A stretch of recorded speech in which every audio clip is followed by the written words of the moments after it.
नमस्कार मित्रांनो, माझ्या आजच्या या ब्लॉगमध्ये तुमचं खूप खूप स्वागत. आज आपण सुरू केला आहे एक खास आणि ऐतिहासिक प्रवास रायगड किल्ल्याकडे. खरं म्हणजे रायगड फक्त हा किल्ला नाही, तर तो आपल्या स्वराज्याची मुख्य राजधानी, मुख्य किल्ला होता. इथेच 6 जून 1674 रोजी छत्रपती शिवाजी महाराजांचा भव्य राज्याभिषेक झालेला आणि याच गडावरून महाराजांनी अख्खा स्वराज्याचा कारभार सांभाळलेला आणि अनेक महत्त्वाचे निर्णय असे घेतलेले. तर चला मग वेळ न घालवता आपण आता प्रवास सुरू करू आणि भरपूर मजा करू. चला भेटू पुढे.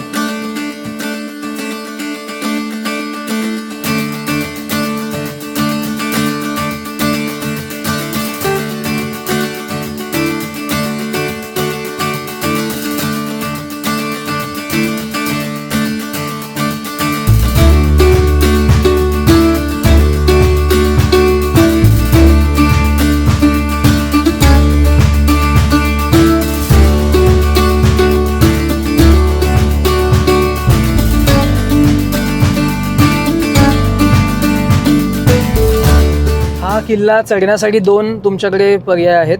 एक म्हणजे तुम्ही जो आपला मुख्य मार्ग आहे, मुख्य दरवाजा, तुम्ही तिथून चढू शकतात शिड्यांनी, किंवा मग तुम्ही रोपवेचा वापर करू शकतात. तुम्ही ऋतू बघून हा निर्णय घ्या, कारण की जर उन्हाळ्यात तुम्ही येत असाल तर रोपवेचा वापर करा, कारण की आता माझ्या बघा डोक्यावर सुरी आहे, तर आता अशा अवस्थेत चढणं जाम कठीण होऊन जाईल. मग तुम्हाला वरती एन्जॉय करता इतकं येणार नाही. पण जर तुम्ही पावसाळ्यात येत असाल किंवा हिवाळ्यात येत असाल तर चढून जा, त्यात एक वेगळीच मजा आहे. मी आता ऑलमोस्ट पोचलो आहे. माझ्या मागे बघू शकतात रायगड किल्ला. आता पुढचं गाव पाचाड येईल, ते रायगडचं बेस विलेज आहे. तिथे आपण पे अँड पार्कमध्ये आपली गाडी पार्क करूया आणि मग पुढच्या प्रवासाला निघूया. आता मी पाचाड गावात पोचलो आहे. हे रायगडचं पायथं गाव आहे, बेस विलेज आहे इकडचं, आणि इथे पार्किंग केली आहे. तर तुम्ही तुमच्या गाड्या इथे पे अँड पार्क करू शकतात. 100 रुपये पावती आहे. तुम्ही बाईक, बस किंवा कार, तुमचं कोणतंही वाहन असेल ते इथे पार्क करू शकतात.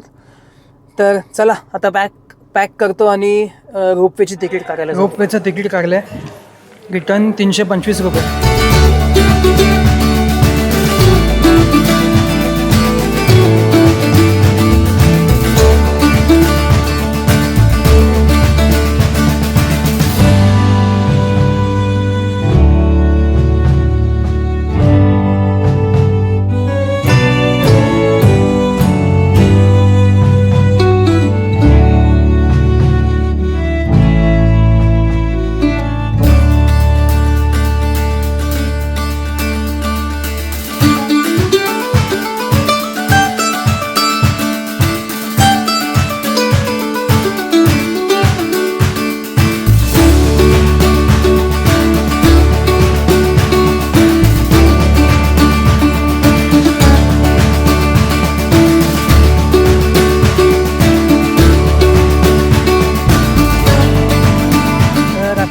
रोपवेवरून वरती आलो आहे आणि प्रवेशद्वाराकडे चाललो आहे.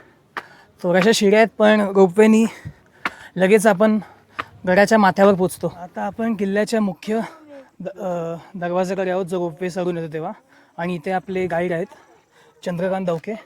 तर पुढचा सगळा किल्ल्याचा प्रवास आणि माहिती हे आपल्याला गाईडतर्फे जय भवानी, जय शिवाजी. पावन झालेल्या तीर्थभूमीवरती आपण रायगडावरती मी आपल्या सगळ्यांचं स्वागत करत आहे. रायगड किल्ला पाहिला असेल किंवा नसेल सुद्धा पाहिला, की रायगड किल्ल्यावरचे काही स्थळ किंवा काही पॉईंट माझ्याबरोबर तुम्ही थोडक्यात जवळजवळ 1 ते 1.5 तास गड फिरणार आहात. बघा, रायगडाच्या भोवेत आपण किल्ल्याच्या पाठच्या दिशेने किंवा पाठच्या बाजूने देखील रायगड चालू केलेला आहे बघण्याकरता. त्याच्यामुळे ज्या रोपे प्रकल्पाने जी लोक येतात, हा रोपे प्रकल्प 1996 ला झालेला आहे. मग रायगडावरती प्रवेश केल्यानंतर 4च मिनिटात रायगडावरती तर लोक येतात आणि अवघ्या 1.5 ते 2 तासाभरात रायगडावरचं सौंदर्य पाहतात आणि त्याच पावलेन त्याच मार्गाने पुन्हा देखील रायगड उतरून निघून जातात. मग रायगडावरचं सौंदर्य किंवा महत्व हे देखील पाहता येत नाही. मग रायगडावरचं जर सौंदर्य खरोखर जर जाणून घ्यायचं असेल आणि जर पाहायचं जर असेल तर गडाच्या पायथ्यापासून जे महात्यापर्यंत जी लोक चढून येतात, यांना रायगडावरचं सौंदर्य देखील समजून येतं. बघा, कारण की का तर रायगडाच्या पायथ्यापासूनच्या महात्यापर्यंत येण्याकरता जवळ 2360 पायऱ्या आहेत. मग रायगडावरती येण्याकरता आपल्याला 1.5 ते 2 तास जातात. बघा, मग रायगडाच्या रोपे प्रकल्पाने अवघ्या 4 मिनिटात रायगडावरती प्रवेश करून आपण 4च मिनिटात रायगडावरती तर येतोय. रायगड किल्ला 1.5 ते 2 तासात बघतो आपण आणि त्याच पावलीने त्याच मार्गाने पुन्हा लोक निघून जातात रायगड पाहून. मग रायगडावरचं समुद्र किंवा महत्व देखील समजून येत नाही. रायगडाची सरासरी उंची आहे समुद्र सपाटी बसणं 2851 फूट तुम्ही आता उंचावरतोय. ज्या गडाच्या पायथ्याला किंवा ज्या रोपे प्रकल्पाच्या जिथे गाडी लावली किंवा जिथे कार सोडली तिथून 1375 फूट उंचीवरती तुम्ही उभे आहात बघा. मग रायगडावरचा भव्यतू टोटल जो परिसर जो आहे ना हा जवळ 1200 एकराचा गड आहे. पण वरचा पठार भाग हा 100 एकराचा आहे. गड फिरण्याकरता आपल्याला 2 ते 3 दिवसही कमी पडतात एवढा मोठा किल्ला आहे. मग किल्ल्यावरती बघण्यासारखं काय आहे तर मोठमोठे 11 तलाव आहेत, 84 पाण्याचे टाके आहेत आणि 350 भव्यतू बांधलेल्या मोठमोठ्या इमारती आहेत बघा. मग याच्यावरती एक दुसरं देखील रायगडावरती काय पाहायला भेटतो, रायगडावरनं 8 किल्ले सुद्धा बघायला भेटतात. 8 किल्ले कोणचे, लिंगाणा, तोरणा, राजगड, चांभारगड, सोनगड, मानगड, मखंदगड आणि प्रतापगड असे 8 किल्ले सुद्धा बघायला भेटतात. पण रायगडावरचं जर वातावरण जर क्लिअर जर असेल ना तर आपण 8च्या 8 काही गड किल्ले पाहू शकतो, नाही तसं काही पाहता येत नाही बघा. मग रायगड किल्ला सौंदर्यात पाहायला गेलात तर घेतला कुणाकडनं, आपण सर्वांनी प्रतापगड तर पाहिला असेल. या प्रतापगडाच्या पायथ्याला खाली अफजल खानाचा वध केला. या ज्याच खालच्या बाजूला एक जवळी खुऱ्यास असं गावाचं नाव आहे. मग या पायथ्या बसून ते रायगडाच्या उत्तरे कोकण दिव्यापर्यंत पूर्णपणे या भूभागाला वेळचं जावळीचं खोरं म्हणतात बघा. जावळी जर पाहिले गेलात तर मोऱ्यांच्या ताब्यामध्ये किल्ला होता. महाराजांनी जावळीच्या चंद्रा मोऱ्यांना प्रेमनी काही पत्र लिखावन केलं होतं की मोरे तुम्ही देखील आपलेच आहात, परंतु तुम्ही आपल्या हिंदवी स्वराज्यात देखील तुम्ही सामील व्हा. परंतु जावळीचे चंद्रा मोरे फार उर्मट आणि फार गर्विष्ठ होते. यांनी काय केलं, विठ्ठचं चालेल लिखाण केलं आणि हेच पत्र आपल्या राजांना राजगडावरती देखील उलट पाठवण्यात केलं. मग या पत्रामध्ये लिखावन काय केलं, तुम्ही कसले राजे, स्वतःला म्हणून घेणार तुम्ही कोण, राजन तुम्ही केव्हा, हे जावळीचे राजे म्हणतात. खरे जर पाहायला गेलात तर या जावळीचे राजे देखील आम्हीच आहोत. तुम्हाला जर उद्या यायचं असेल तुम्ही देखील आजच्या याल गवळे तर जाल मावळे तुमच्या 60 दारू गोळा किंवा तोफखाना मी काही सज्जा ठेवण्यात केलेला आहे. अशी राजांना 145 सरदार आपल्या जावळीच्या खोऱ्यावरती पाठवले. मग आक्रमण केल्यानंतर जावळीचा चंद्रराव मोऱ्यांचा भाऊ म्हणतात की हनुमंतराव मोरे यांचं मूळ नाव होतं यशवंतराव मोरे. त्या हनुमंतराव मोरे त्या ठिकाणावरती मारले गेले आणि चंद्रराव मोरे रायगडाच्या पायथ्याशी येऊन महाराजांना 15 मे 1656 मध्ये हे शरण आले. रायगड किल्ला 15 मे 1656 मध्ये घेतला. 15 मे 1656 ते 1670 पर्यंत गडावरची बांधकामं केली. रायगडाच्या बांधकामास दगडी आणले कुठनं, येणारी काही शिवभक्त येणारी लोक म्हणतात की महाराजांच्या हाताखाली की 1000 लोक कामाला होते. डोक्यांवरती दगडी चढवले, गडाच्या पायथ्या बसून आणले आणि गडावरची देखील बांधकामं केली. पण असं शक्य कधी होत नव्हतं. असं का होत नव्हतं, महाराज इतके हुशार, इतके चलाख, इतके बुद्धिमान होते आपले राजे.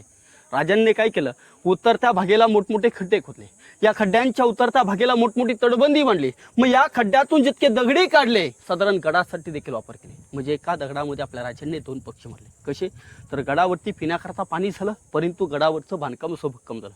पण बांधकामासाठी वापरलं काय तर शिस, चुना आणि गुळ वापरला. आपण आत्ताच्या मानकून टाकतो काय रेत्यानी सिमेंट. एखाद्या आर्किटेक्टला एखाद्या इंजिनियरला जर विचारलं की बाबा या बांधकामाची गॅरंटी तू काय देणार, तो आर्किटेक्ट सहजपणाने मान खाली झुकवतो. पण आपल्या राजांनी हिरोजींना विचारलं, हिरोजी रायगडावरचं बांधकाम बेलात बुलंद आणि अभेद्य झालेले का.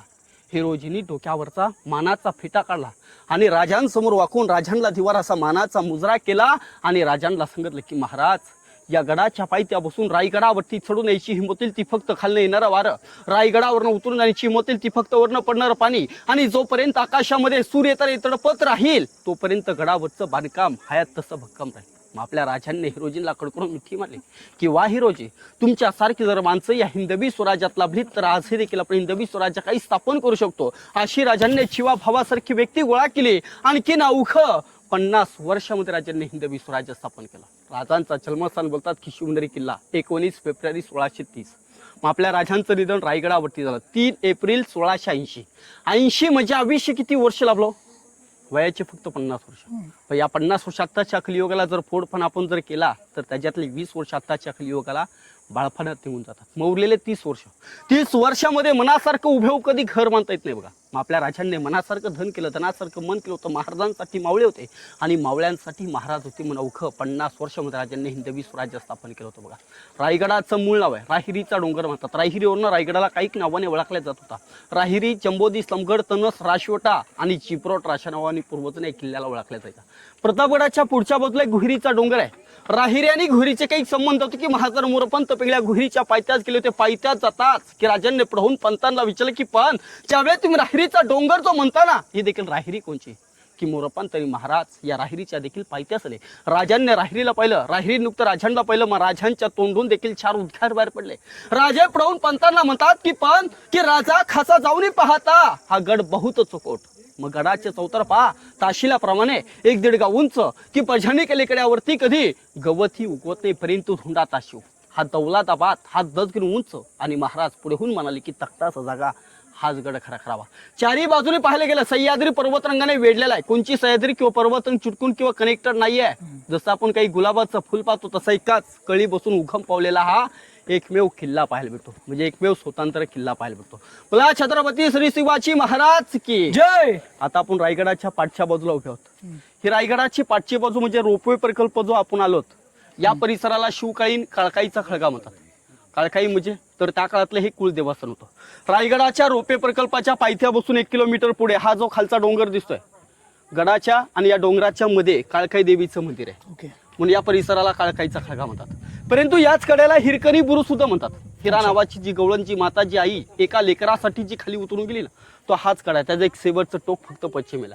त्या टोकावरून ती माता किंवा ती माऊली किंवा ती आई एका लेकरासाठी खाली उतरून खाली निघून गेली होती. म्हणून शेवटी याला हिरकणीचा कडा सुद्धा म्हणतात. समोर आता इथे आपल्याला काही वाडे बघायला भेटतील. इथे आपल्याला वरच्या बाजूला 5 वाडे, त्याच्या खालच्या बाजूला 3, तसे एकूण 8 वाडे होते.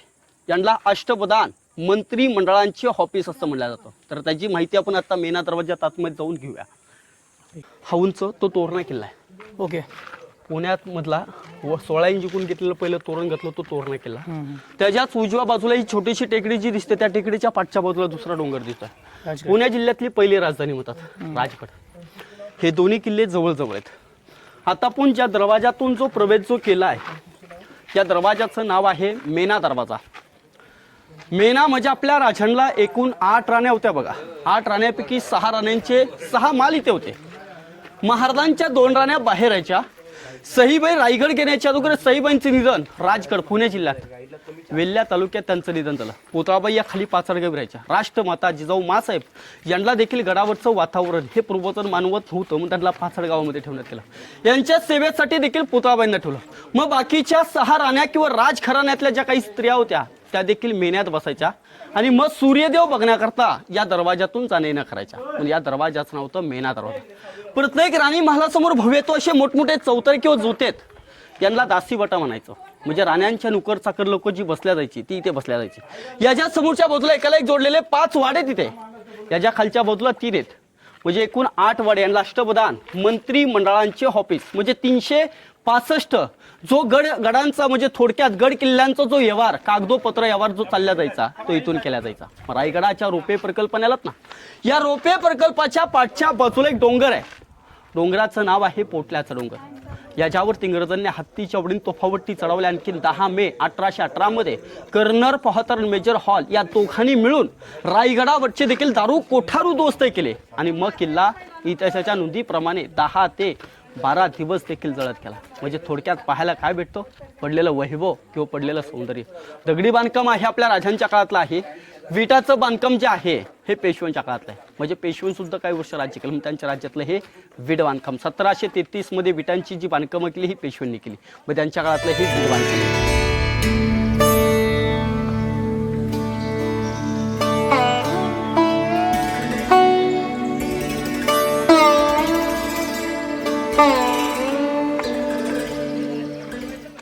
सर आता आपण ज्या महालामध्ये उभे आहोत का याला राणी महाल म्हणतात. राणी वसा हा साधारण एका राणीचा एक महाल होता. असे एकूण एका लागलेले देखील आपल्याला सलग देखील 6 महाल बघितल्यासारखे होतात. पण एका महालामध्ये भव्यत्व असे काही 2 चौथरे किंवा 2 जोते बघायला भेटतात. हा जो समोरचा जोता किंवा हा चौथरा जो आहे याला दिवाणी खास म्हणायचं.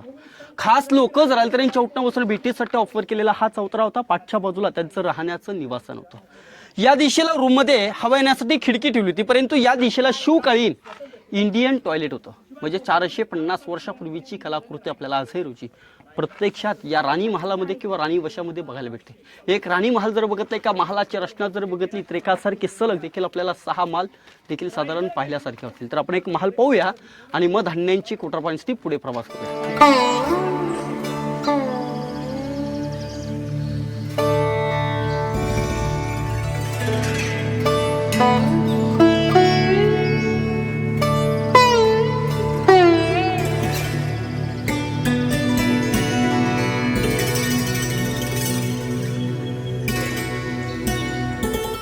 आता इथे आपल्याला 5 वाडे आहेत. हे समोर 2 आहेत, त्याच्या पुढे 2 आहेत, त्याच्या पुढे 1 आहे आणि त्याच्या खालच्या बाजूला मी 3 दाखवले.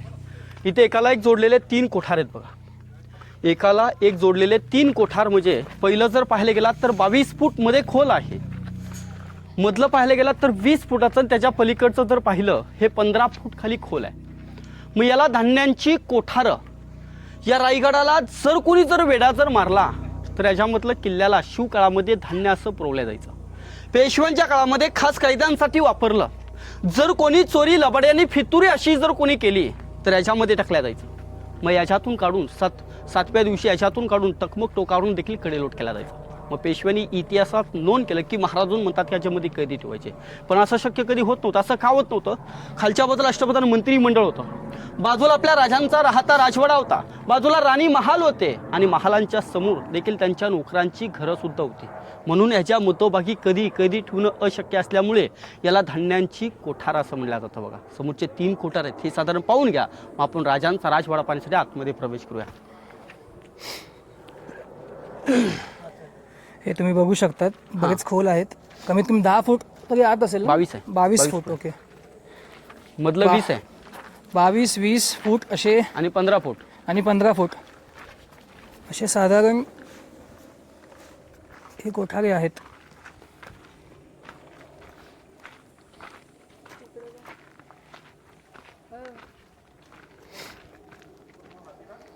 मित्रांनो, मी इथे जास्त काही बोलणार नाही आहे कारण की आपल्याकडे खास इतिहास तज्ज्ञ आहेत.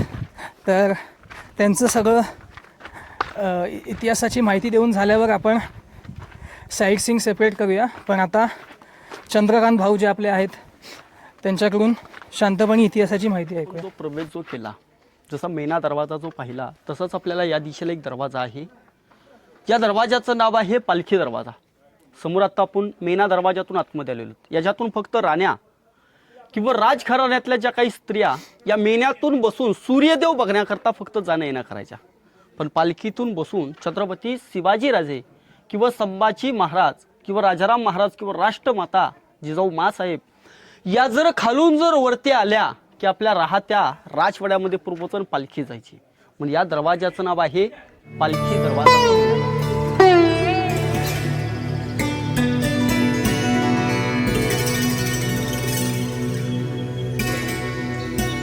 समोरची भिंत पाहायला भेटते का?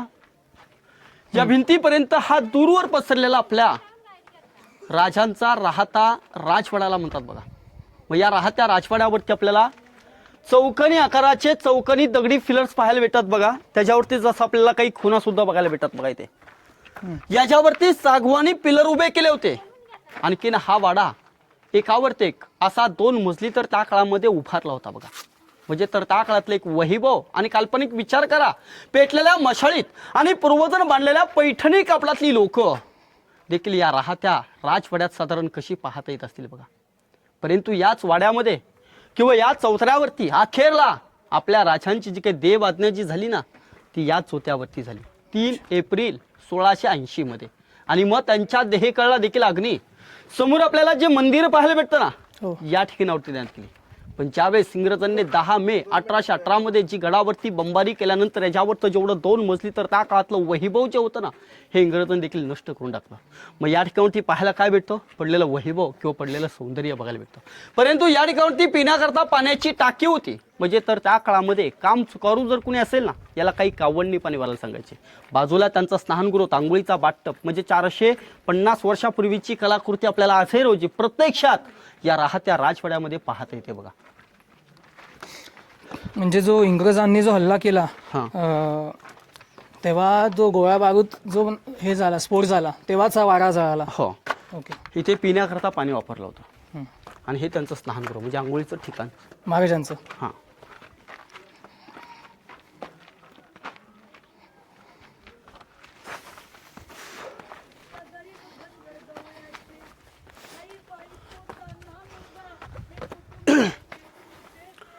तर आत्ता समोर येतात ना आपल्याला या ठिकाणावरती असे गोलाकाराचे 3 स्तंभ बघायला भेटतात. हा एक आहे, दुसरा आणि हा तिसरा आहे बघा. आपल्या राजांच्या राजवाड्यापासून 10 पावले फक्त पुढेला शिवकालीन बाल्कनी असं म्हटलं जातं. म्हणजे आपल्या राजांचं देखील हवाखान्याचं ठिकाण होतं. याच्या खालच्या बाजूला दगडी सजावटी नोंदीप्रमाणे बघा सजवलेला आहे. याला अष्टगुणी असं म्हणतात. अष्टगुणी म्हणजे आपल्या राजांच्या राण्या किंवा राजघराण्यातल्या ज्या काही स्त्रिया होत्या याच्यावरती देखील त्या थंडगार हवा खाण्यासाठी यायच्या बघा.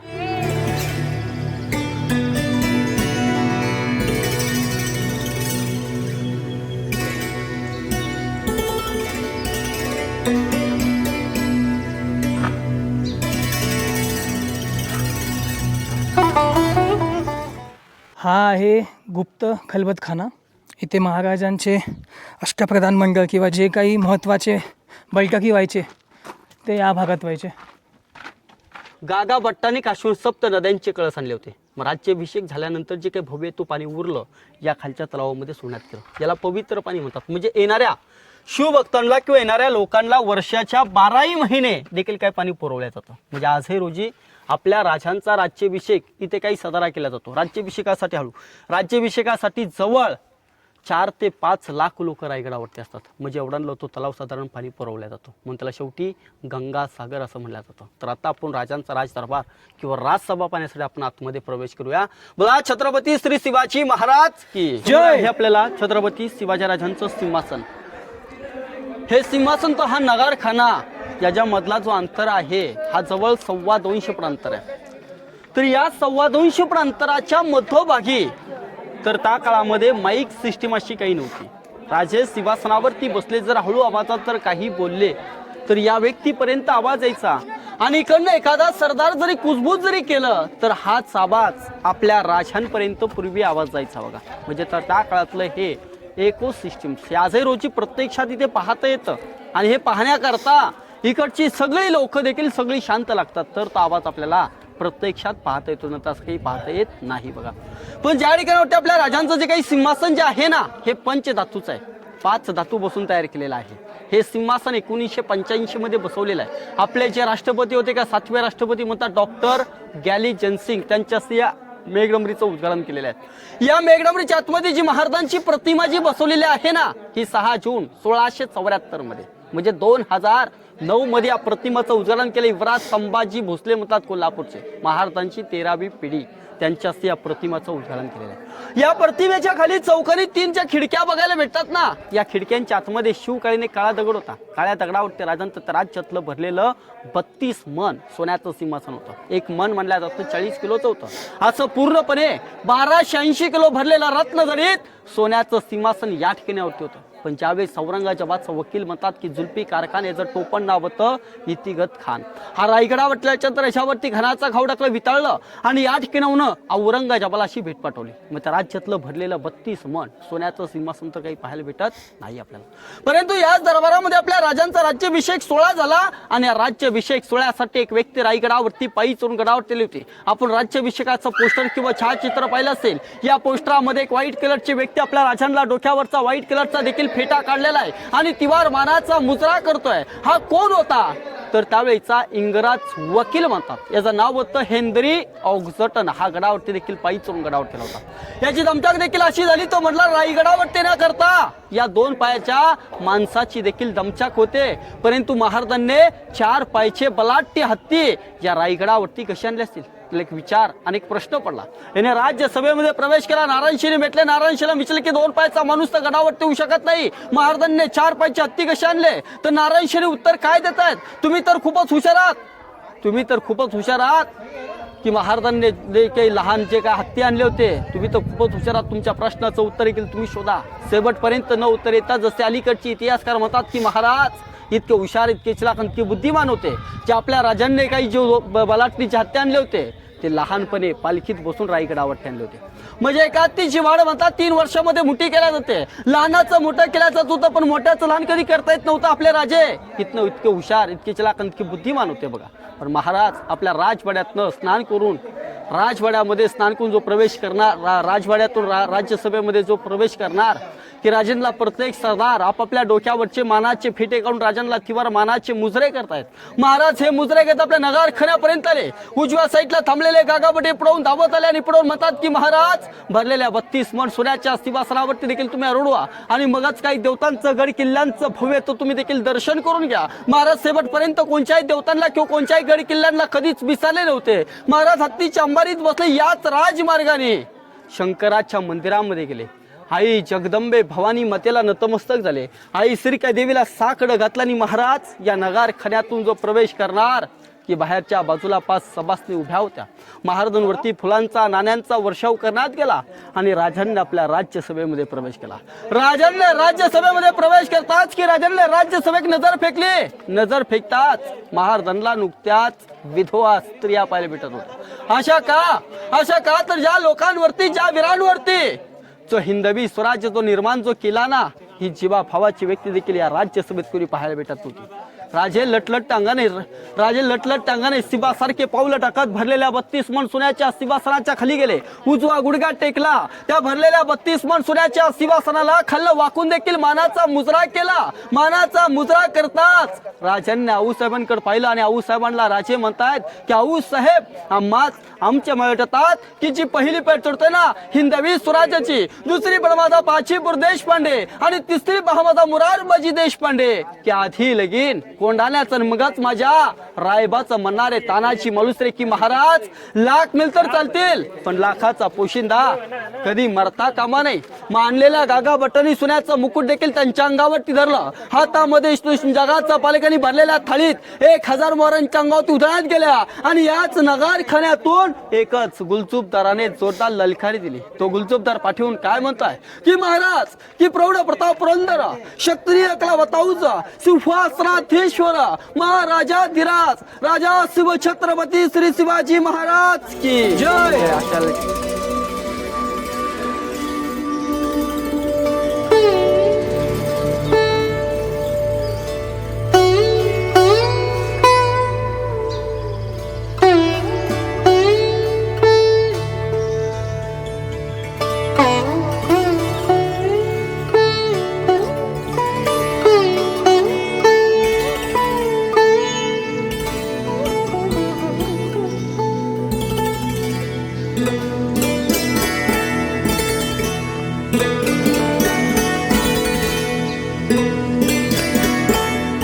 दादा इंग्रजांनी जे दारू कोठार उद्ध्वस्त केलं, ब्लास्ट जे केलं ते बघा ते समोरचं कुठलं ते समोरचं अच्छा ते दिसलं ते हा त्याचे अवशेष उरले हा ते अवशेष उरले ते खाली पोटल्याचा डोंगर आला रेंजवरती पकडून ते दारू कोठार उद्ध्वस्त केलं.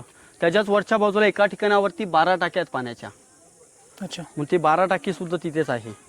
आणि या मंदिरापासून सरळ जवळ 2 ते 2.5 किलोमीटर पुढे भवानी मातेचं मंदिर आहे. या दारू कोठार जे आहे त्या दारू कोठारापासून जर सरळ खाली आपण उतरलो तिथून खाली तर तिथे एक वाघ दरवाजा म्हणून आहे. वाघ दरवाजा म्हणजे थोडक्यात वाघाचं जे काळीज असेल तीच व्यक्ती त्या दरवाजातून उतरू शकते. म्हणजे त्या दरवाजातून राजाराम महाराज आणि ताराबाई या दरवाजातून निघून गेल्या होत्या म्हणून त्याला शेवटी वाघ दरवाजा म्हणतात. आता हा रोपवेला परतीच्या प्रवासाला आपल्याला हा रोपवेला जाण्याचा हा मार्ग आहे काय हा डायरेक्टली जिथे आपण तिकीट काढलं तिथे निघतो हा रस्ता. आता आपण जो दरबार पाहिला या दरबारातलं झऱ्याच्या मुद्धेप्रमाणे पाणी बाहेर काढलं जायचं. आता याच ड्रेनेज समोरच आता आपल्याला छत्रपती शिवाजीराजांची प्रतिमा पाहायला भेटते. तर ही प्रतिमा 1974 साली ते बसवलेली आहे. रायगडावरतील ज्यावेळेस इंदिरा गांधी आल्या त्यावेळेस या प्रतिमाचं उदाहरण केलेलं आहे.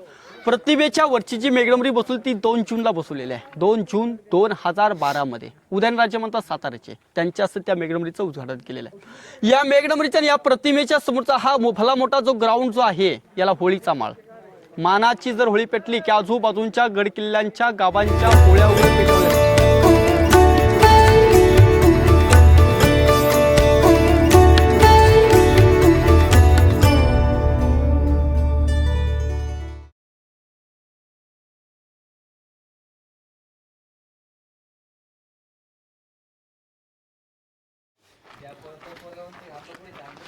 दादा आपण आता ज्या ठिकाणावरती उभ्या आहोत ना आता आपण या ठिकाणाला बाजारपेठ असं म्हणलं जातं.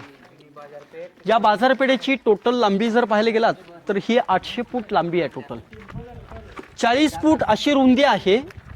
या साईडला 22 आणि या साईडला 22 एकूण 44 दुकानं सुद्धा आहेत. मग इतक्या उंचीवरती का ठेवली तर त्यावेळेचे सरदार हे रुबाबदार असल्या जायचे. मग ते काही घोड्यावरती बसून काही खरेदी केल्या जायची म्हणून ती जमिनीच्या हाईटची ठेवण्यात केली बाजारपेठ आहे. बाजारपेठेला 3 दुकानं. पहिलं दुकान मध्ये गोडावण होतं आणि त्याच्या पाठच्या बाजूला त्यांचं राहण्याचं निवासस्थान सुद्धा होतं. अशी या बाजारपेठेची रचना आहे बघा. मग एकाला एक जोडलेली अशी जसं बाजारपेठ. आपण आता बघितलं ही बाजारपेठ, प्रत्येक गाळ्यात अजून छोटे छोटे खोले आहेत. तर तुम्ही तेव्हाच भव्य दिव्य जे काय हे बांधकाम असेल, आपण विचारच करू शकत नाही की महाराजांनी इतका पुढचा विचार केला, इतकी प्रगत बाजारपेठ ही किल्ल्यावरती वसवली. ड्रेनेज गटार लाईन्स म्हणायचं. या बाजारपेठेतलं जे पाणी होतं ज्या मार्गाने खालनं निघून जायचं, आपल्याला शेवटी आउटलाईन सिस्टीमच बघा, गटार लाईन्स. आता आपण शिवसमाधी जगदीश्वर मंदिरच्या दिशेने चाललोय. अच्छा, एक प्रश्न आहे मला चंद्रकांत. हा, बोला. इतिगत खानानी आपलं जुल्फिकार खान त्यांनी जो हल्ला केलेला तेव्हा आपलं सोन्याचं सिंहासन ते काय काय लोक बोलतात गंगासागरात टाकलं. बरोबर. ते काय खरं आहे की काय, कथा कशी आहे त्याची? काही सांगता येत नाही आता. म्हणजे इतिहास असं नाहीच आहे. ठोस पुराव्यानुसार नाही त्यात. हां हां आता इतिहासात काही नोंद केलेलं आहे की औरंगजेबाचा वकील जो होता जुल्फिकार खानाने वितळून नेलेला आहे. हां हां काही लोक म्हणतात की गंगासागरात टाकलेलं आहे, हं. पण ठोस पुराव्यानुसार नाही.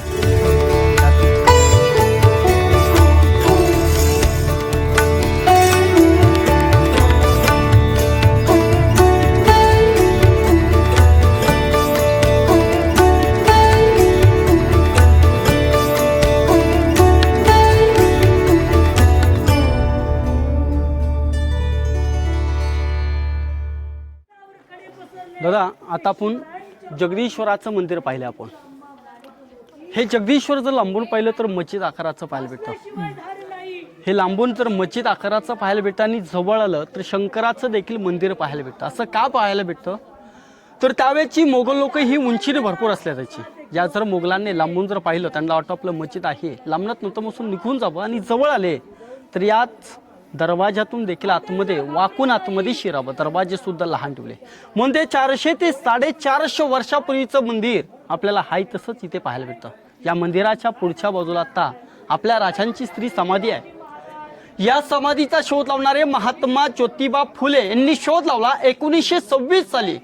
रायगड स्मारक मंडळाच्या वतीने या समाधीचं बांधकाम करण्यात केलं. जसं आपण आता भलामोठा जो नगारखाना पाहिला ना, तसाच याला चौघडखाना म्हणतात. या चौघडखान्याच्या पहिल्याच पायरीवरती 2 अक्षरामध्ये सेवेचे ठाई तत्पर हिरोजी इंदुळकर असं एक नावाचा लेख आहे. ज्यांनी गडाचं बांधकाम केलं हे आर्किटेक्ट किंवा इंजिनियर म्हणतात की आपल्या राजांनी प्रत्येकाला हुशारीप्रमाणे किंवा नोंदीप्रमाणे बक्षीस देण्याची सुरुवात केली होती. राजांनी हिरोजींना बोलवणं केलं होतं. हिरोजींना विचारलं तुम्हाला देखील बक्षीस काय हवं, की राजांना सांगितलं की राजे ज्यावेळेस माझी मागण्याची वेळ येईल त्यावेळेस या राज्यसभेत नव्हे तर या मंदिरात मागून गेले. राजांची मिरवणूक हत्तीच्या अंबारीत बसली. राजे राजमार्गाने शंकराचे देखील मंदिरामध्ये आले. शंकराच्या मंदिरामध्ये येताच की हिरोजींनी डोक्यावरचा मानाचा फेटा काढला, राजांना तिवर असा मानाचा मुजरा केला आणि राजांना सांगितलं की राजे तुम्ही थांबा, दर्शन देखील करण्याच्या आधी हे माझं बक्षीस द्या आणि मग दर्शन करून तुम्ही बाहेर या. राजांनी त्यांना विचारलं तुम्हाला बक्षीस तरी काय हवं? दान, दौलत, सोनं, नाणं, हिरा, माणिक, मोतिक एवढं मात्र काही नको आहे. 4 गावाची इष्टक मंगातले आपल्या राजांनी सहज दिली असती. 10 गावांची वतनदारी मंगातले तरी देऊन टाकली असती. एवढं शेवटपर्यंत न मागताच की हिरोजीने काय मागावं की राजांना सांगितलं की राजे तुम्ही सांज सकाळी येताच आता सदैव तुमच्या उजव्या पायाची धूळ या आमच्या मस्तकीला लागावी म्हणून या पायरीवरती एक नावाची पाठी किंवा एक नावाचा लेख लिहून काढण्यात आला. राजांनी त्यांना विचारलं एवढंच बक्षीस का? हे शंकराचं मंदिर खाली महादरवाजा इथे नगारखाना असं करे तर आपला हिंदवी स्वराज्य कुणी स्थापन करावा म्हणून त्या पायरीवरत्यांचा एक नावाचा लेख किंवा नावाची पाठी पाहायला भेटते की सेवेचे ठाई तत्पर हिरोजी इंदुळकर असं एक नावाचा लेख आहे बघा. याच समाधीच्या पाठच्या बाजूला कुत्र्याचा स्मारक आहे. त्याच्याविषयी वादंग चालू आहेत. आता होता का नव्हता याचे काही हायकोर्टामध्ये केसेस चालू आहेत, त्याच्यामुळे त्याची काही माहिती सांगितल्या जात नाही. तर आता आपण या ठिकाणावरती माहिती पूर्णपणे संपून जाते, पण जेणेकरून मी तुम्हाला काही 2 शेअर सांगतोय बघा. ते शेअर असे आहेत की अंधार पडला की पाहता दिवा पाहिजे, की अंधार पडला की पाहता दिवा पाहिजे आणि पाहता या महाराष्ट्राला पुन्हा एकदा या राष्ट्रमाता जिजाऊ माँसाहेबांचा शुभा पाहिजे. घासल्याशिवाय धार नाही या तलवारीच्या पातेला, घासल्याशिवाय धार नाही या तलवारीच्या पातेला आणि मर्द मराठ्यांशिवाय अर्थ नाही बघा या महाराष्ट्राच्या काळ्या मातीला बघा, या महाराष्ट्राच्या काळ्या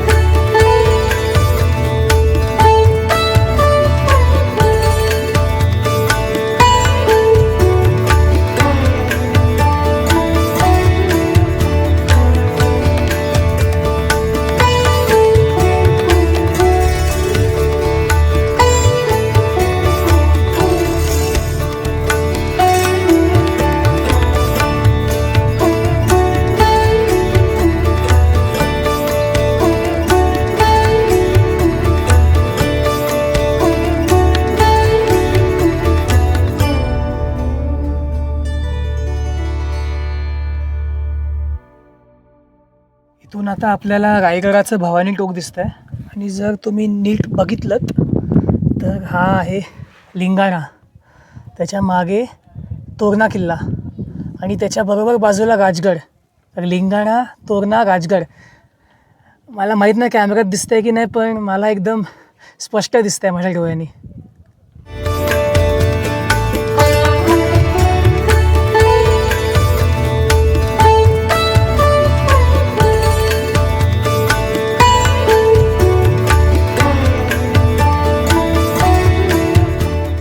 तर मित्रांनो, आता आपण निघालो आहोत टकमक टोकाकडे.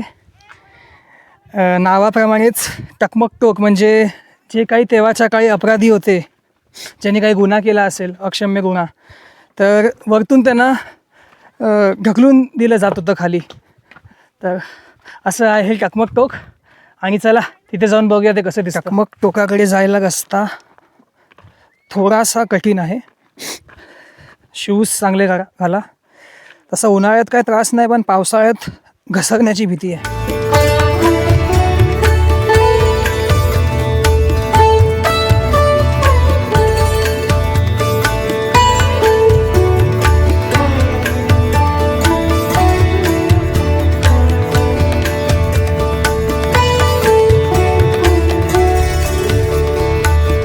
आता आपण आलो आहोत रायगड किल्ल्यावरील शिरकाई देवीच्या मंदिरात.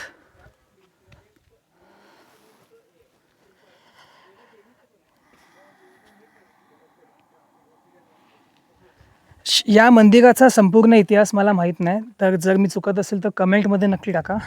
पण जितकं मला माहीत आहे, छत्रपती संभाजी महाराजांच्या पत्नी महाराणी येसूबाई यांचं माहेरचं आडनाव शिर्के होतं. तर असं म्हणतात शिरकाई देवी या शिर्क्यांच्या कुलदैवत आहेत, कुलस्वामिनी आहे. आणि पेशव्यांच्या काळात या मंदिराला खूप जास्त महत्त्व भेटलं.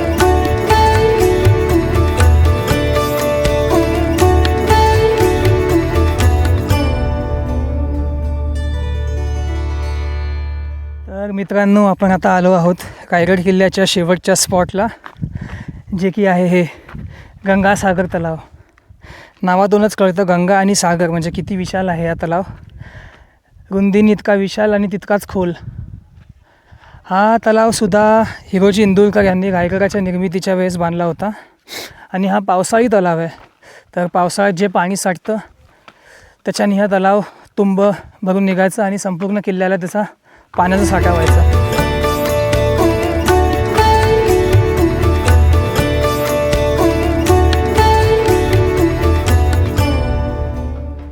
तर मित्रांनो, हा होता आजचा आपला व्लॉग रायगड किल्ला. तुम्हाला ही सगळी माहिती, हे दृश्य आवडले असतील तर चॅनलला लाईक करा, शेअर करा आणि सबस्क्राईब करा. भेटू पुढच्या व्हिडिओमध्ये. तोपर्यंत बाय बाय.